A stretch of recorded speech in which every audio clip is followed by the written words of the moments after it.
Dans cette vidéo, nous allons parler un petit peu du vocabulaire des angles. Alors pas du type des angles, ça je vous renvoie à une autre vidéo, mais de la relation en fait que des angles peuvent avoir l'un avec l'autre. Alors, dans la situation que j'ai dessinée ici, on a deux droites qui sont parallèles, c'est les droites A et B, donc la droite A est ici, la droite B est là, et puis j'ai une troisième droite qui est séquente à ces deux droites. Donc voilà pour la situation. Et maintenant, je me demande si parmi tous ces angles que j'ai là, donc je les ai nommés alpha 1, alpha 2, 3 et 4, bêta 1, 2, 3 et 4, est-ce que parmi ces angles-là, j'ai ce qu'on appelle des angles opposés par un sommet? Alors, qu'est-ce que ça veut dire opposé par un sommet? Je crois que c'est assez parlant. Si je fixe un sommet, par exemple celui-là, eh bien, je peux prendre un angle par exemple alpha 1, eh bien j'ai un angle qui est opposé, hein, qui est vraiment à l'opposé ici. Donc j'ai deux droites qui se coupent, ça forme quatre angles. Les angles qui ne sont pas adjacents, donc qui ne se touchent pas, sont ce qu'on appelle des angles opposés par le sommet. Donc ici, par exemple, j'aurai alpha 1 et alpha 2. Non, alpha 3, pardon. Donc les deux angles qui sont là. Mais j'aurai aussi alpha 2 et alpha 3. Non, décidément, j'y arrive pas. Alpha 2 et alpha 4. Pardon. Et puis bon, si je regarde un autre sommet, ici bah, j'aurai aussi bêta 1 et je vais essayer de ne pas me planter, si c'est possible, bêta 3, etc. Donc voilà ce que c'est des angles opposés par un sommet. Deuxième terme, qu'est-ce que c'est que des angles supplémentaires? Alors supplémentaire et juste après il y a complémentaire, ça se ressemble, il ne faut pas les confondre. Alors supplémentaire, ça veut dire que la somme de ces angles, ça fait 180 degrés. Comme dans un triangle. Donc, c'est pas, j'ai pas de triangle ici, mais si j'avais un triangle comme ça, eh bien les trois angles que j'ai ici bah, seraient supplémentaires. C'est-à-dire que quand je les additionne, ça fait 180 degrés. Maintenant, qu'est-ce que ça veut dire des angles complémentaires? Bah, cette fois-ci, ça veut dire que la somme, elle fait 90 degrés. Donc, par exemple, si j'ai un angle droit, et puis que cet angle droit est découpé en deux angles, hein, un premier angle ici, et puis un deuxième angle ici, eh bien ces deux angles, on dit qu'ils sont complémentaires. Leur somme vaut 90 degrés. Alors si on regarde un petit peu dans la situation ici, ben, on n'en a aucun euh, d'angle, aucune paire, aucune famille d'angles complémentaires. Donc ça, il n'y en a pas. Par contre, des supplémentaires, il y en a quelques-uns. Hein, donc la somme doit faire 180 degrés, c'est-à-dire que ces deux angles, ils doivent former un angle plat euh, quand je les réunis. Alors ben justement, j'aurai par exemple alpha 1 et alpha 2 ici. On voit que leur somme, ça fait 180 degrés, ça fait un angle plat. Ils sont plus que supplémentaires d'ailleurs, ils sont supplémentaires adjacents.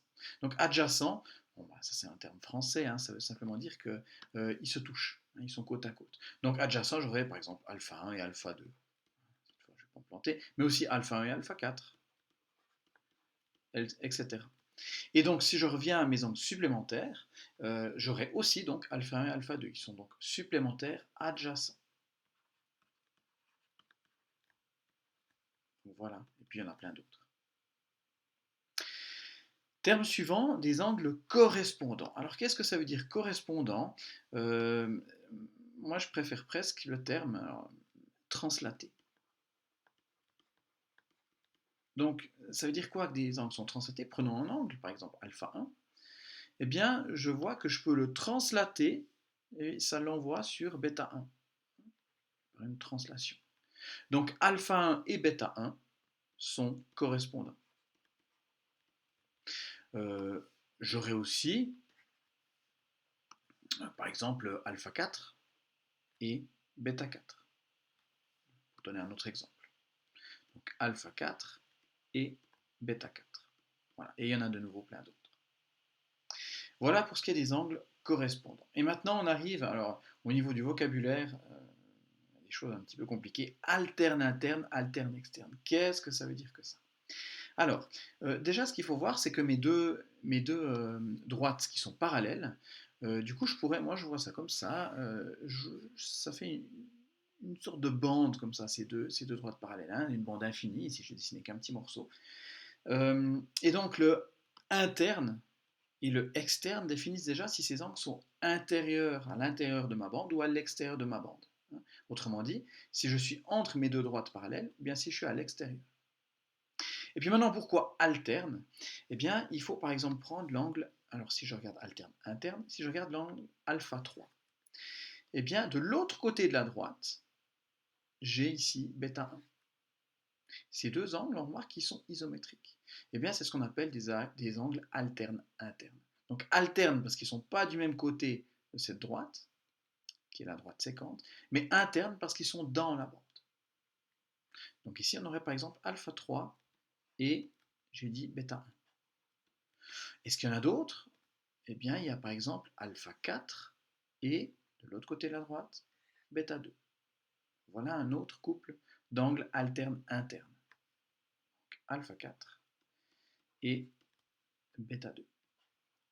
C'est les deux seuls exemples que j'ai dans cette situation, dans le dessin que j'ai ici. Maintenant, si je regarde des angles alternes externes, donc cette fois-ci, je fixe un angle juste à l'extérieur de ma bande, donc par exemple alpha 1, et puis je vais aller regarder de l'autre côté de la droite S, ici j'aurai bêta 3.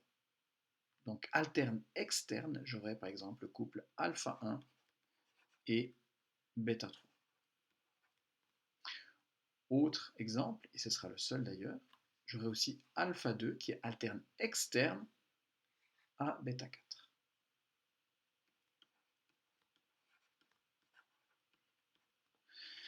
Voilà pour ce qui est de ce vocabulaire, alors, du vocabulaire un petit peu compliqué, hein, supplémentaire, complémentaire, à ne pas confondre. Alors la bonne nouvelle, c'est qu'on peut utiliser les angles complémentaires dans ces situations-là, qu'on va avoir très souvent par la suite.